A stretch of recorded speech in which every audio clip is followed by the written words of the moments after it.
అందరికీ నమస్కారం అండి. పేటీఎంలో ఫొటోస్ ఎలా అప్లోడ్ చేయాలో ఈ ప్రాసెస్ అనేది చూపెట్టబోతున్నాం. సో ఫస్ట్ మీ ఫోన్లో తెలంగాణ స్కూల్ ఎడ్యుకేషన్ యాప్ ఉంది, దాని మీద క్లిక్ చేయండి. క్లిక్ చేయగానే ఇక్కడ యూజర్ టైప్ అని వస్తుంది, అది స్కూల్ హెచ్ఎం సెలెక్ట్ చేయండి. యూజర్ ఐడి పాస్వర్డ్తో లాగిన్ అవ్వండి. లాగిన్ అయ్యాక ఇట్లా డాష్బోర్డ్ వస్తుంది. కింద లెఫ్ట్ సైడ్ కార్నర్లో పేటీఎం అని ఉంది, ఇక్కడ క్లిక్ చేయండి. క్లిక్ చేయగానే 2 ఐటమ్స్ కనిపిస్తాయి. ఇక్కడ మీరు ఈ ఆప్షన్ దగ్గర సెలెక్ట్ చేయండి, లెఫ్ట్ సైడ్ దగ్గర. ఇక్కడ ఈరోజు మీటింగ్ పెట్టిన డేట్ సెలెక్ట్ చేయండి. ఓకే, తర్వాత ఈ డీటెయిల్స్ ఉంటాయి, ఈ డీటెయిల్స్ నింపండి.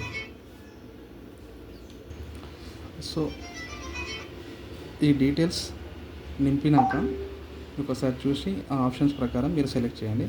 తర్వాత ఫొటోస్ అప్లోడ్ చేయాలి. ఇక్కడ పేరెంట్ మీటింగ్ది ఫొటోస్ ఎంతమంది వచ్చారో ఒక ఫోటో పెట్టి అప్లోడ్ చేయండి. ఇన్సర్టెడ్ సక్సెస్ఫుల్లీ అని వస్తుంది, క్లిక్ చేయండి. నెక్స్ట్ మినిట్స్ది మీటింగ్ది అడిగిన రాస్తారు కదా, గ్యాలరీలోకి వెళ్ళి మినిట్ది ఫోటో అప్లోడ్ చేసి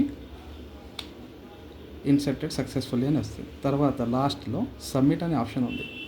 సబ్మిట్ చేయకముందు ఇక్కడ డీటెయిల్స్ ఒక్కసారి వెరిఫై చేసుకోండి, ఏమైనా చేంజెస్ ఉంటే చేంజ్ చేసుకోవచ్చు. తర్వాత ఫైనల్గా సబ్మిట్.